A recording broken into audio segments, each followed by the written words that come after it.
in our lead stories. Nationally, hiking trip gone bad, man found motionless along hiking trail in St. Kitts. And school activities to be held in observance of World Environment Day 2019. Regionally, Jamaica government considering gun amnesty. Internationally, veterans and world leaders mark the day's 75th anniversary. And in sports, Australia beat West Indies by 15 runs in Cricket World Cup. We'll have the details of these and other stories after this message.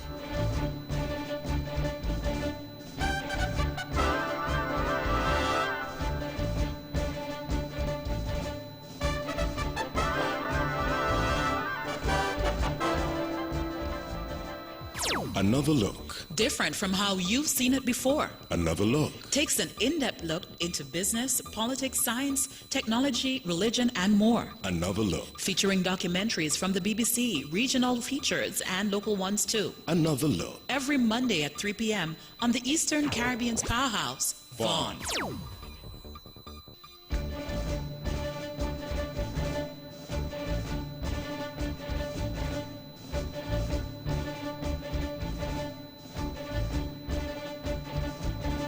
Welcome back. Another national news in detail.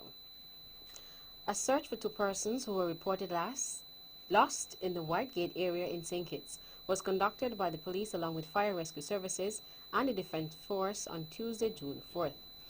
Police received a report that two persons who were staying nearby got lost while hiking to Mount Laimiga. So far, according to a police communique, investigations have revealed that James Beatty of the USA and Emily Goodyear of England went on a hike on Tuesday afternoon about 4 p.m. Beatty fell ill and Goodyear left to get help and lost her way. The individuals' ages were not disclosed by police. The search team found Goodyear, who then guided them in the direction of Beatty. He was found lying motionless along the hiking trail. District medical examiner arrived on the scene, examined the body, and pronounced him dead. The cause of death has not been determined, but an autopsy has been scheduled for Friday, June 7th, as police continue the investigation into the matter. The Department of Environment here on St. Kitts and Nevis has planned a number of activities in schools in celebration of this year's World Environment Day 2019, which is being observed under the theme Air Pollution. According to Environment Education Officer Darian Edmead, the theme for this year underscores the importance of clean air. Mr. Edmead said that the entire month of June is usually filled with activities to celebrate the day, which is on June 5th. However, due to a number of factors, many of the activities have been slated for July. He stated that Ozzy Ozone, which is a character created as part of the United Nations Environment Program, will be used to promote awareness about air pollution and the ozone layer. The department will have a week of activities that is geared towards raising awareness not only about air pollution, but other environmental issues that need to be raised, especially in St. Kitts and Nevis. World Environment Day is celebrated on June 5th annually around the world and is the United Nations Day for encouraging worldwide awareness and action to protect the environment. Since it began in 1974, the environment has grown to become a global platform for public outreach that is widely celebrated in over 100 countries. The Regional Commander of Division C of the Royal St. Christopher Nevis Police Force, RSCNPF, Superintendent Lyndon David, endorsed the Constables Conference 2019 for officers stationed on Nevis. It is in hope that the conference will yield positive results among the organization's ranks, by extension, the community. The event was hosted by the Police Force's Strategic Planning Group, Nevis Division, at the Jessops Community Center today, June 6th, under the theme, Police and Community Taking Back Our Society. The conference addressed both internal and external matters which affect the officers and supports the organization's wider plan for greater community engagement. The seminar, which was organized by Corporal Cleon Michael, Chairman of the Police Force Strategic Planning Group on Nevis, and his team, addressed a number of specific issues, such as customer service, the effects of crime on the economy, and how the police fits in, communication, and general health. Several key personnel representing specific agencies throughout St. Kitts and Nevis who are directly involved in water resource management are currently attending a drought risk management workshop in Barsteer. The training workshop, which began on June 5th and ends on June 7th, is intended to increase participants' understanding regarding droughts and the associated risks, as well as inform management and mitigation plans and policies. It is expected to enhance their knowledge pertaining to drought risk management and, by extension, increase our capacity to cope with and manage drought and drought-like conditions. The workshop is organized by the Department of Environment and the Global Water Partnership, Caribbean, in collaboration with CAPNET, UNDP, Caribbean and Faculty of Food and Agriculture, University of the West Indies, St. Augustine. Sectors such as agriculture, water, tourism, health, planning, physical planning, environment, meteorological services, allied agencies with Agriculture, AICA and CARDI, and the Department of Cooperatives are all participating in the training session. The facilitators are Professor Jacob Upadei from the Department of Geomatics, Engineering and Land Management, Dr. Mark Woodevera, Department of Food Production, and Dr. Ronald Wupnerine, Department of Food Productions, all from the University of the West Indies, St. Augustine campus. In more national news. Saturday, June 8th, we're having the Breadfruit Festival, and it will be held at 12 p.m. We will have a variety of breadfruit dishes, such as breadfruit cheesy, breadfruit salad, breadfruit pie, breadfruit and saltfish pie, curry breadfruit, and more. And we're inviting the general public to come out and support this event. Community Development Officer for the St. Thomas's Parish, Denicia Smithen. The event, dubbed Breadfruit Festival, will be held at the Barnsgut community here on Nevis. Ms. Smitten also explained the aim of the event. The purpose of this festival is to celebrate and promote our local food, the breadfruit. The breadfruit is synonymous with St. Thomas's Parish, especially Barnsgut Village. We have always had an abundance of breadfruit. In doing this event, we will allow the community to display creative ways of utilizing the breadfruit and also bringing everybody together to enjoy one another's company and to create unity and togetherness. There is no admission fee, but according to the Community Development Officer, most of the samples of the different breadfruit dishes will cost $5 or less. So far, we have breadfruit and red herring, breadfruit cheesy, breadfruit fritters, breadfruit drink, breadfruit ice cream, breadfruit curry conch, breadfruit salad, breadfruit and saltfish pie. And so I'm encouraging everybody to come out and enjoy this day and relax, and we'll have games and so on. There will be music, so you can spend the whole day in Barnsgut. Community Development Officer for the St. Thomas's Parish, Denicia Smithen.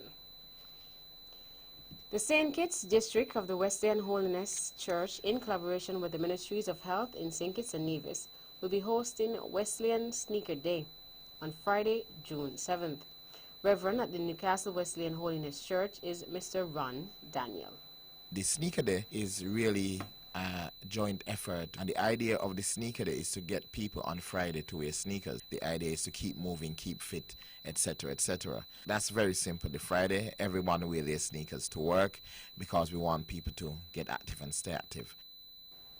Meantime, Mr. Daniel made mention of another event. On the Saturday morning now at 5:30 a.m., that's Saturday, June 8th at 5:30 a.m., we leave from Market Shop in Nevis and we head down to Sunshines, and we go down to Sunshines via the bypass road. So basically when we reach the big roundabout by Hosford's Valley Mart, we take a right and go along that route to Sunshines. Last year we had it, but last year we didn't have a combined walk. We had walks from different people walking from different points. And so this year we want to have everyone together walking, and we could have just done it with the Wesleyan Holiness Church. But the whole idea is to invite the general public to walk. It's a free walk. It's just really a walk to get us moving. It's Pentecostal weekend, and so the idea is we all come together in Pentecost to walk. Reverend at the Newcastle Wesleyan Holiness Church, Mr. Ron Daniel. And finally,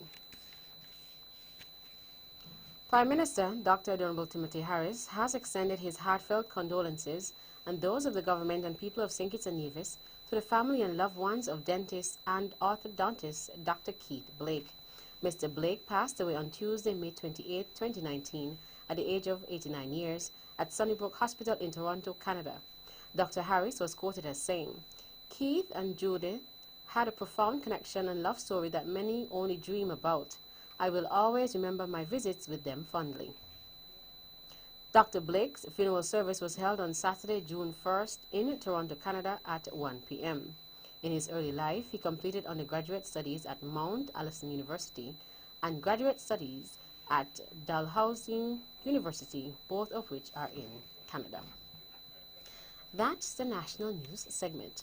You can visit our website at www.vonradio.com or check us out on Facebook at VON Radio or our Von Radio YouTube channel for these and other stories. News from across the region is next.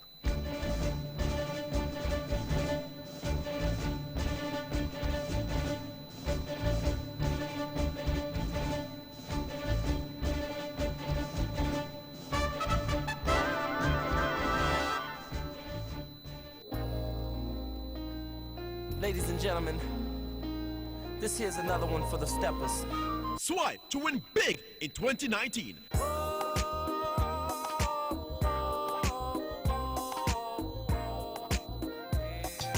That's right, the Bank of Nevis Limited is once again giving you, our valued customers, a chance to win big. Just swipe or use your Bond Visa credit card for US $100 for a chance to win a cruise for two, an iPhone XS, or a grocery dash at Best Buy Supermarket. Say what? Sign up for a Bond Visa credit card and automatically be entered for a chance to win. This offer ends August 31st, 2019. So tell your friends and family to swipe to win big with the Bank of Nevis. The Bank of Nevis Limited, improving the quality of life. Like us on Facebook or follow us on Instagram.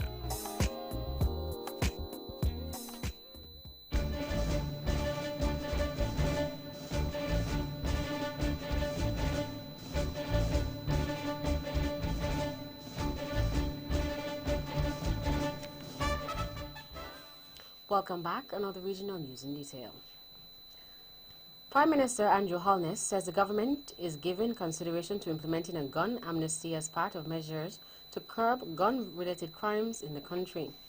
And he has invited the input of members of the Jamaica Constabulary Force, JCF, on the proposal. A gun amnesty refers to the voluntary surrender of illegal firearms and ammunition by citizens.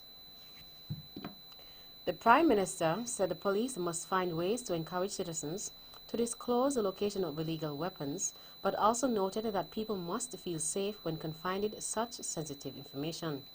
Prime Minister Holness also disclosed that legislation to amend the Firearms Act is very close to being brought to Parliament. He said the bill will create new categories of crimes for possession of illegal firearms and ammunition. Out of the St. Vincent and Grenadines. Chief Executive Officer CEO Patrick Power of Acres Agri, a Vincentian medicinal cannabis company, stated their position on the issue of remuneration to traditional cannabis farmers for their product. Caribbean News Now quoted him as saying, "We're going to pay more than a fair wage so they have time to work a 9-to-5 job, 5 days a week, have a family time." This comes on the heels of certain statements and offers emanating from various quarters, which have caused consternation amongst traditional growers. Power pointed out that where Acres Agri is going with the business is to rebuild a new agricultural industry in St. Vincent and the Grenadines to the benefit of everyone in the country. Farmers who would be working with Acres Agri would be properly trained in the process, both Vincentian and international standards for export. The key factor in working towards having an industry in St. Vincent and the Grenadines that once farmers produce, such product can be exported. Legislation passed in Parliament allows legalized medicinal cannabis or medical-grade cannabis to be shipped worldwide for consumption. Acres Agri is ensuring that there is a product which is not just sustainable but marketable outside of the SVG. Police in northern Italy are carrying out investigations into the deaths of two Bahamian men whose bodies were pulled from a river within a day of each other this week. Blair Rashad Randy John, 28, was found in the Po River in Turin Wednesday morning, a day after his 29-year-old friend, Bahamian diplomat Alway Ramsey, was found in the same river. According to reports in the Italian press, an initial forensic and medical examination indicated the bodies would have been in the river for 2 to 3 days, but there were no signs of foul play. Ramsey was employed with the country's Ministry of Foreign Affairs from December 2013 and was formerly posted at the Bahamas Embassy in Port-au-Prince, Haiti, as third Secretary Vice Consul in 2016 to 2017. Last year, he was granted an in-service award to pursue a one-year postgraduate diploma program at the Diplomatic Academy of Vienna in Austria for the September 2018 to June 2019 period, but sometime last week he went to Turin. John, a St. Augustine's College graduate of class of 2009, who was near completion of his PhD in psychology at St. Mary's University in Halifax, Nova Scotia, Canada, had traveled to Turin to present an academic paper at the psychology conference. The families of both Ramsey and John had reported them missing. In a statement issued Wednesday, the Bahamas Ministry of Foreign Affairs was saddened by Ramsey's death. And finally, out of Barbados. The most senior member of the Barbados Defense Force, BDF, to face a court-martial has been ordered dismissed from the armed forces, but that ruling will be challenged. On Tuesday, days after having charges of communicating with the enemy dropped, 43-year-old Lieutenant David Heron, who was attached to the Barbados Coast Guard, was found guilty of neglect to the prejudice of good order and military discipline by not informing his superiors about a threat to a junior Coast Guard member and engaging in conduct that prejudiced the good order and military discipline by carrying out unauthorized information gathering operations at various occasions between January 1st, 2018 and September 30th, 2018. A 6-member CARICOM military panel that conducted the court-martial ordered the dismissal of the 18-year BDF veteran, who would have been sentenced to up to 2 years in military prison after handing down the verdict. In handing down the decision, President Lieutenant Colonel Rohan Johnson of the Jamaica Defense Force said several factors were taken into consideration in arriving at the decision, including the evidence, the accused service record, the mitigation, the degree of criminality, previous convictions, the offense being committed, and years of active service. That's it for the regional stories. Stay with us for news from around the world.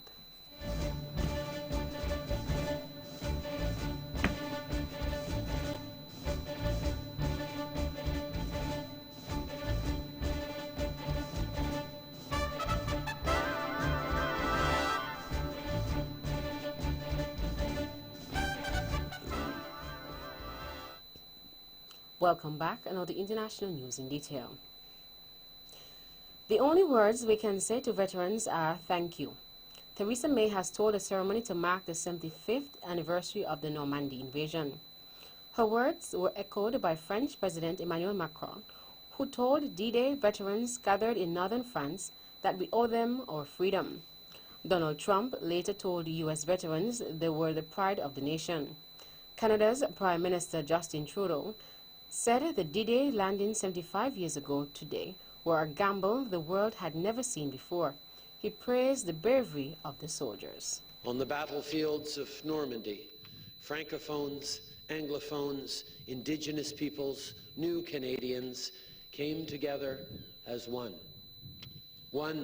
fighting force, standing on guard for their British, American, and French allies. A former nurse has been convicted of murdering 85 patients at 2 hospitals in northern Germany and handed a life sentence. Judge Sebastian Bormann described Niels Hugel's killing spree as incomprehensible.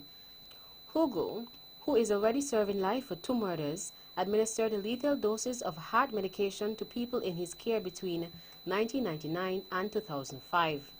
Christian Marbach is a spokesman for the victim's family.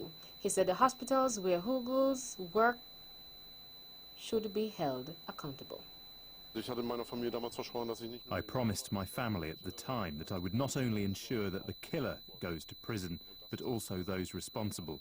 I believe it's very important for us all to bring those responsible to justice who made it possible that these murders became a series of murders. The African Union has suspended Sudan's membership with immediate effect amid an upsurge of violence in the capital that has seen dozens killed. The Pan-African body has warned of further action if power is not transferred to a civilian authority, a key demand of pro-democracy protesters. Opposition activists say a paramilitary group has killed 108 people this week, but officials put the figure at 46. Its chair, Dr. Patrick Kapong, has threatened to take further action. Council further decides that should the transition military council fail to hand over power to a civilian-led transitional authority without any further delay, Council will automatically impose punitive measures on individuals and entities that are obstructing the establishment of a civilian-led transitional authority. And finally, a 2-year-old boy has been killed by a leopard in South Africa's Kruger National Park. The leopard managed to access a fenced-off area of the park and grab the boy, who was a son of an employee. Family members rushed the boy to hospital, but he was pronounced dead on arrival. The park said in a statement that such attacks were very rare, but rangers killed the leopard to remove the danger. A spokesman for the park said the exact circumstances of the toddler's death remained unclear. That brings us to the end of our news segments. The latest in sports is next.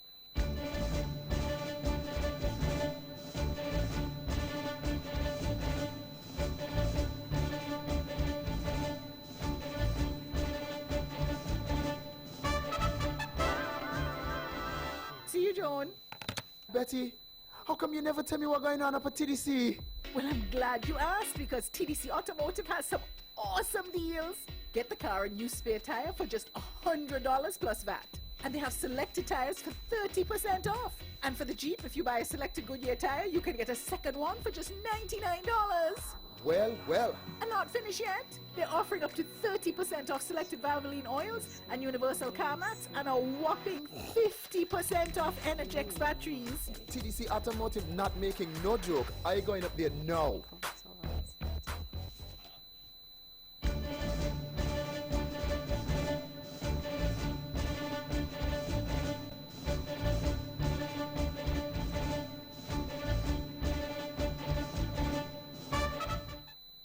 Welcome back, and now the sports in detail.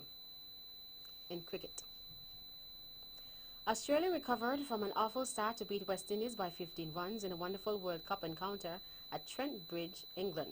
According to the BBC, West Indies could have ended the match quickly, having reduced the defending champions to 38 for 4 and 79 for 5.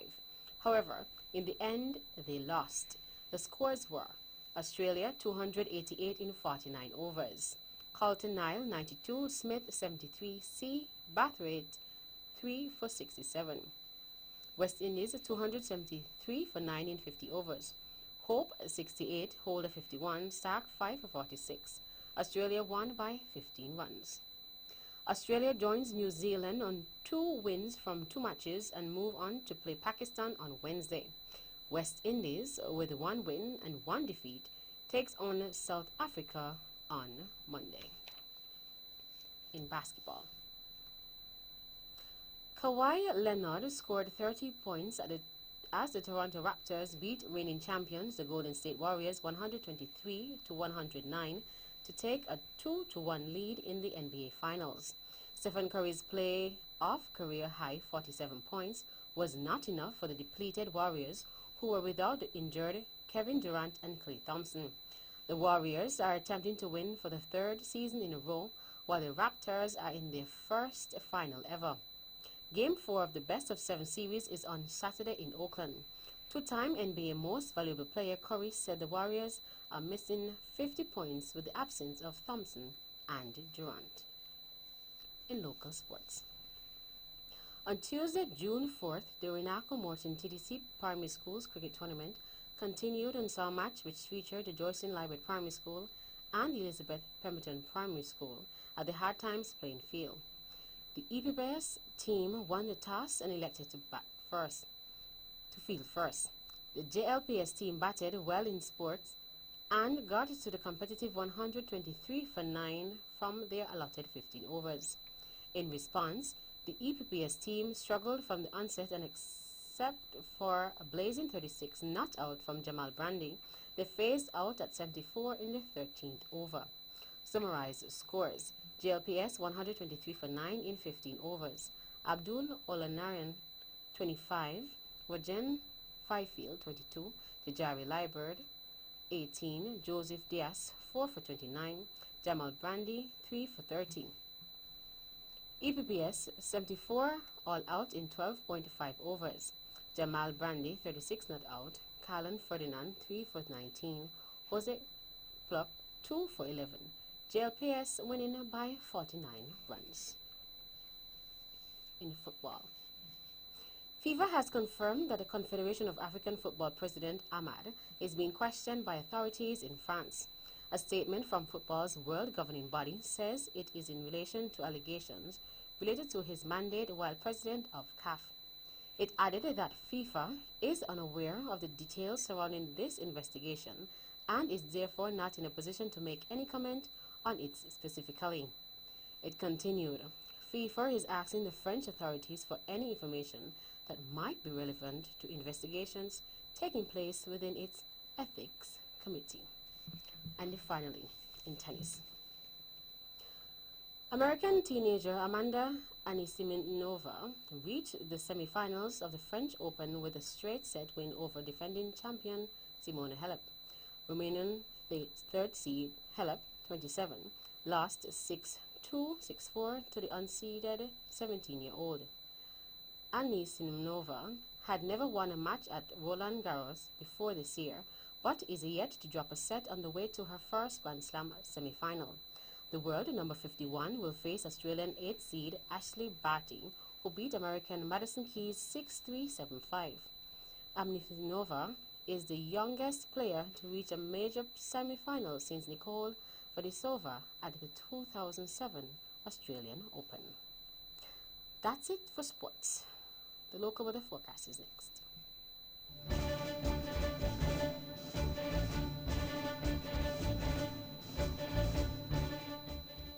Welcome back. Another local weather forecast for St. Kitts and Nevis. Weather tonight will have fair to partly cloudy skies with a 20% or slight chance of a brief shower. Weather tomorrow will be partly sunny in general with a 40% or moderate chance of a brief morning shower. Winds are east to southeast at 15 to 28 kilometers per hour or 8 to 15 knots with lighter spells overnight. Seas are 1 to 1.5 meters or 3 to 5 feet. Sunrise tomorrow will be at 5:36 a.m. And that's our wrap-up the major news package for today, Thursday, 6 June 2019. Before we go, let's take a look at the headlines once again. Nationally, hiking trip gone bad, man found motionless along hiking trail in St. Kitts. And school activities to be held in observance of World Environment Day 2019. Regionally, Jamaica government considering gun amnesty. Internationally, veterans and world leaders mark D-Day 75th anniversary. And in sports, Australia beats West Indies by 15 runs in Cricket World Cup. On behalf of the rest of the news team, I am Tasha Tyson, wishing you a pleasant evening.